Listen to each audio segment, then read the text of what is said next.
Welcome everyone. Welcome everyone to our first content-based webinar entitled BE Continuity Through the Lockdown. So my name is Sonnika. I'm a Senior Solution Center Specialist at Mpowered in the Solution Center.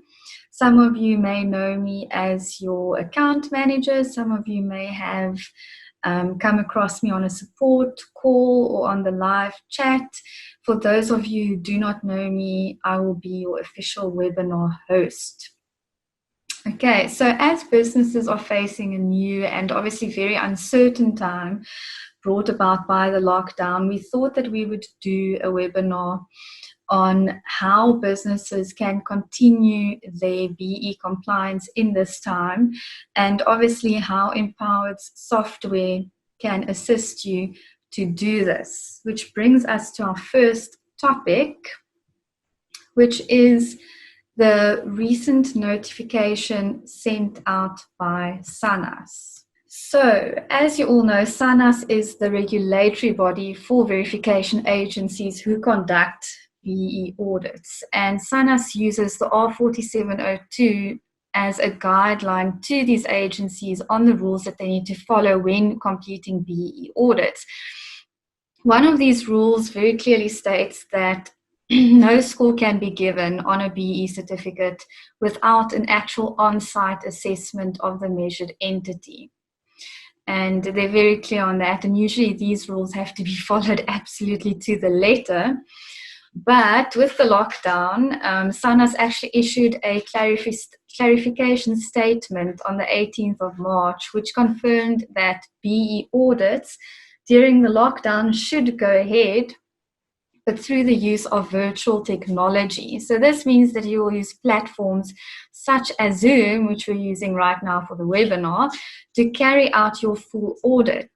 Now, obviously, BE audits, it's a very document-intensive process, and SANAS has actually given some leniency around documents that cannot be sent digitally. So obviously, you might not want to send very sensitive information or confidential information via email, and your verification agency will now be able to view these documents via technology platforms and record the viewing of these. Interviews can also be conducted on a platform such as Zoom and recorded. And the measured entity will have to give a sworn affidavit by the director to confirm the physical location of the measured entity, and also to confirm the accuracy of any documents which they provided digitally. So after the webinar, we will send you an email, and it will also have a link to this notification sent out by SANAS. Okay, the next thing we need to look at is the 12-month measurement period. So we all know BE is measured on a 12-month annual period. This period is usually aligned to your financial period. So companies will really have to think ahead, seeing as the months lost during the lockdown will need to be made up for in the remaining months of your financial year. This will be especially high impact for companies with a June financial year end or any year end close to the end of the lockdown, as a lot of companies use the last quarter of their financial year to finalize any contributions and interventions. Keeping in mind that the lockdown period may even be extended, it's possible that these companies could face a very high risk of finding themselves on the back foot if they don't continue to manage their BE compliance effectively and proactively. Businesses also would have to assess the financial impact of the lockdown, because decreased business activity could obviously lead to lower profit margins, lower salaries, and lower salaries which would obviously translate to lower leviable amounts. And as such, this would greatly affect your spend-related targets, so your skills development, your enterprise and supply development, and socio-economic development. Okay. It will be very important for companies to do contingency planning. So as BEE measurement is carrying on as usual, you need to put a plan in place to ensure that you stay ahead. So let's look at the different elements and how these could be affected by the lockdown. So ownership is generally a very static element.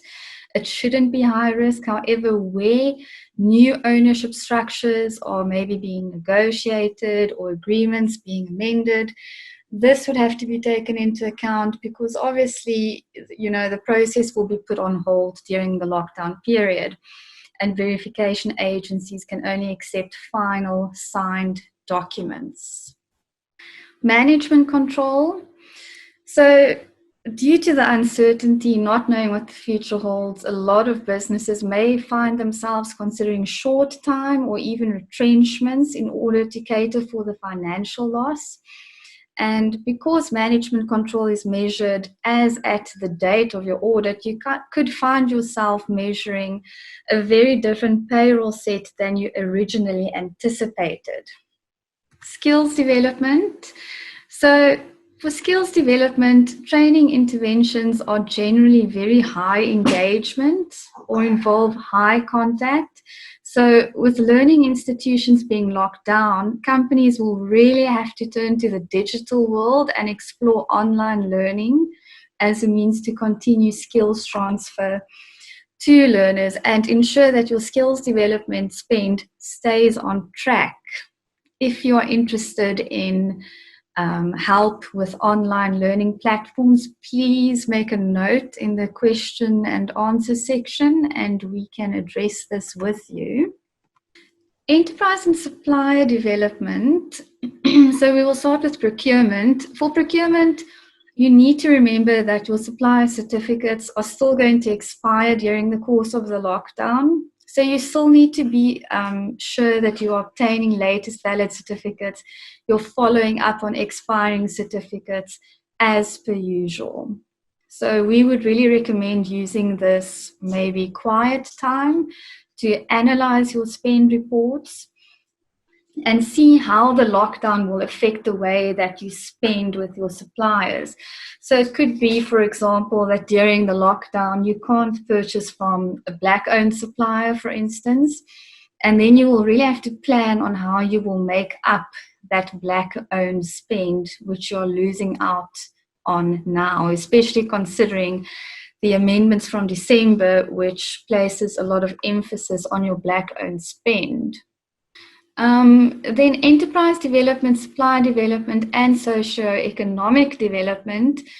These contributions are obviously measured annually, and a potential decrease in your profitability is on the cards due to the loss in productivity during the lockdown.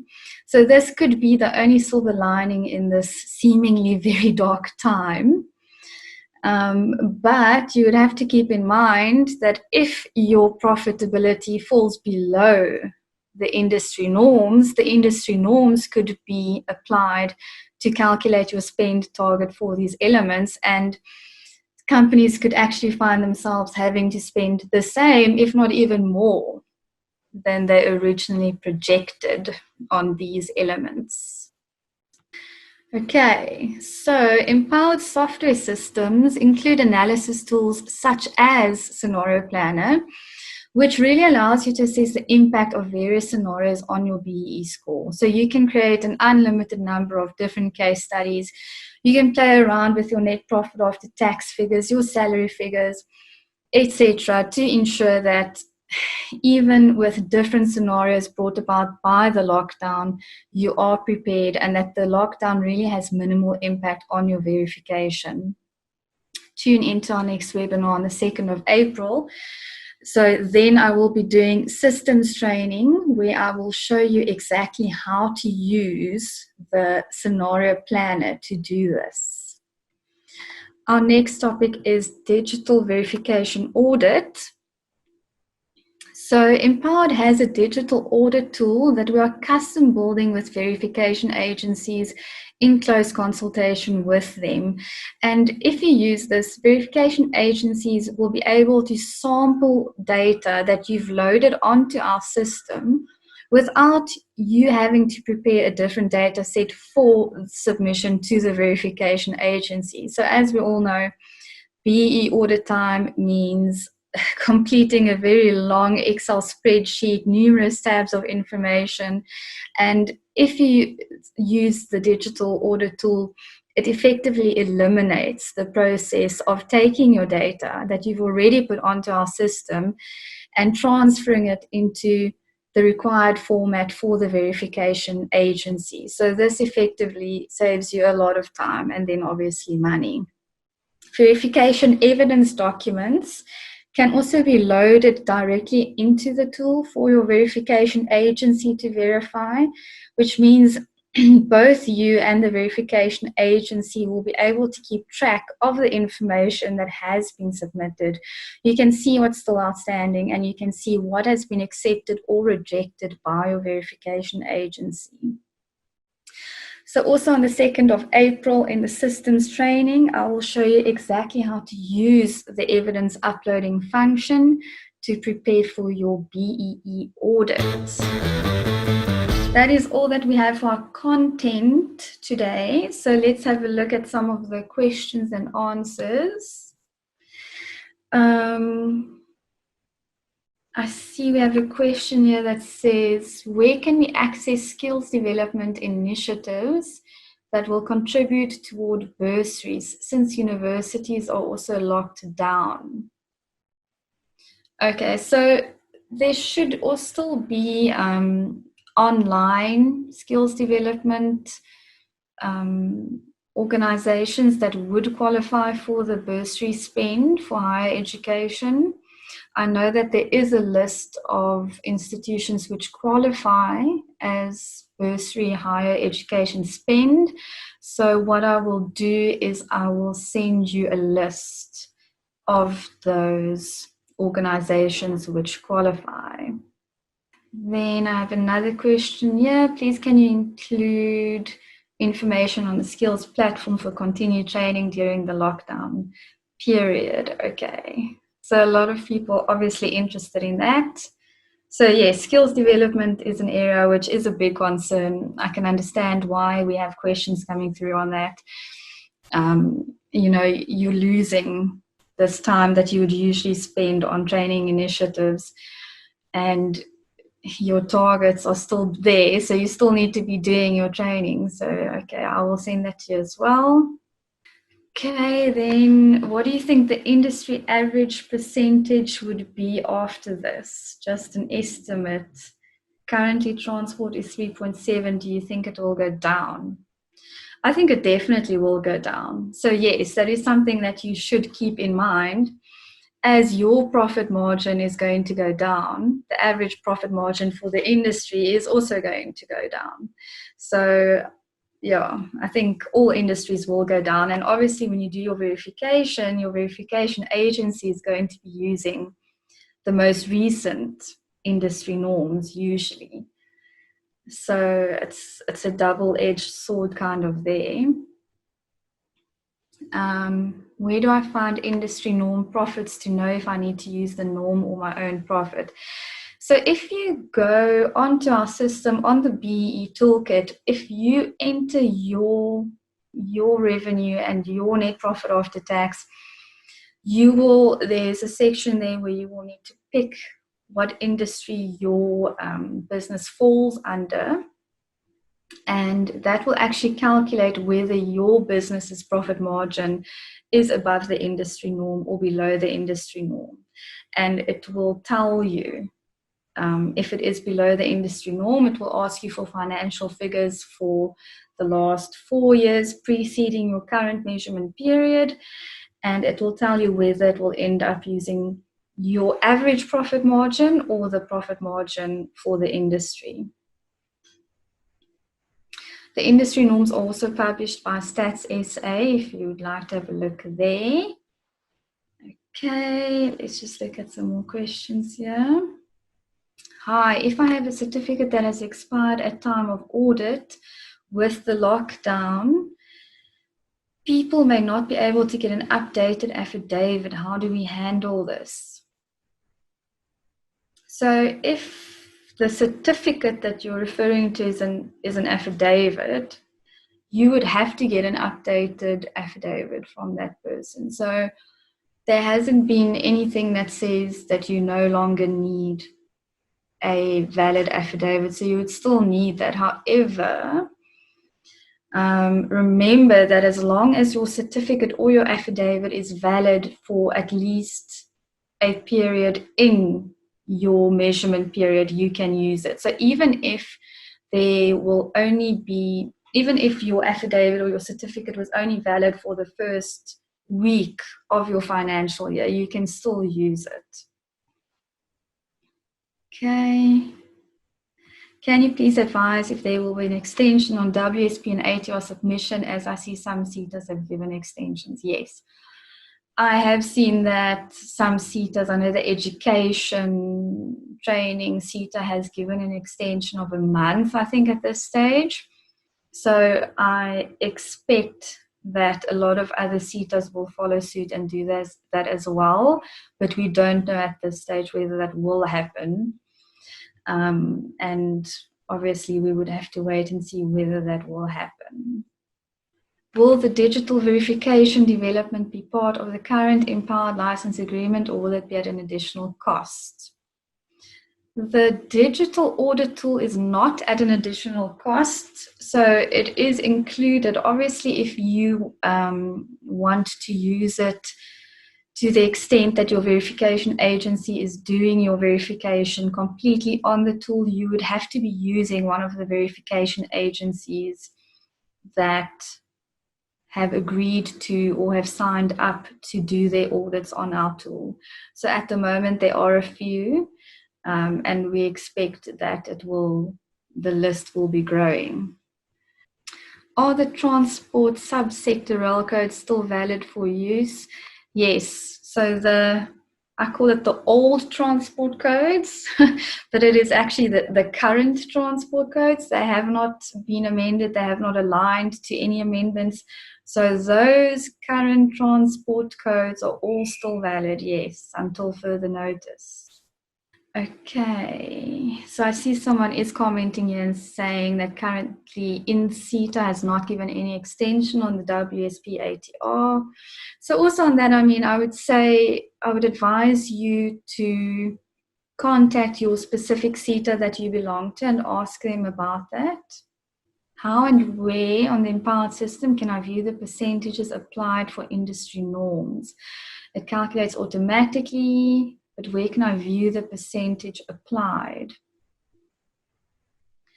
So if your profit margin is more than a quarter of the industry norm, it will show you the percentages there on the system, on the toolkit. And if your margin is more, it will purely use your profit margin. So in other words, it will use your actual net profit after tax to calculate, let's say, your 1% target spend for socioeconomic development.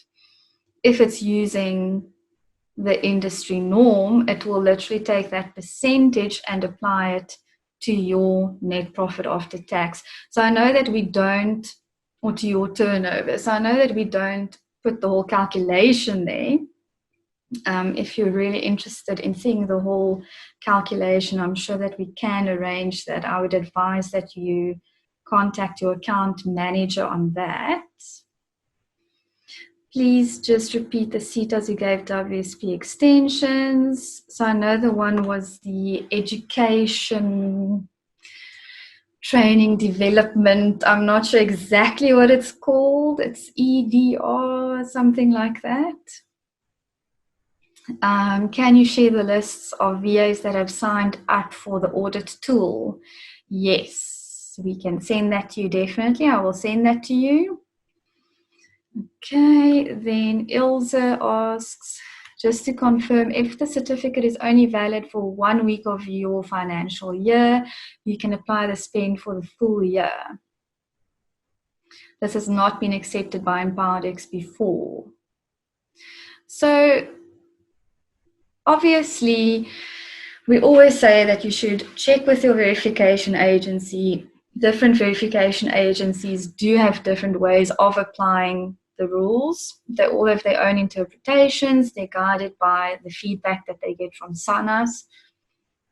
But generally, this is how most verification agencies apply it, is that as long as your certificate was valid for that supplier for a part, yes, even a week of your financial year, then you can use it. But I mean, so you can maybe ask them about that, but at the end of the day, your verification agency is issuing your certificate, so yes, you should always confirm with them. Any info on when the current transport codes might change to new codes?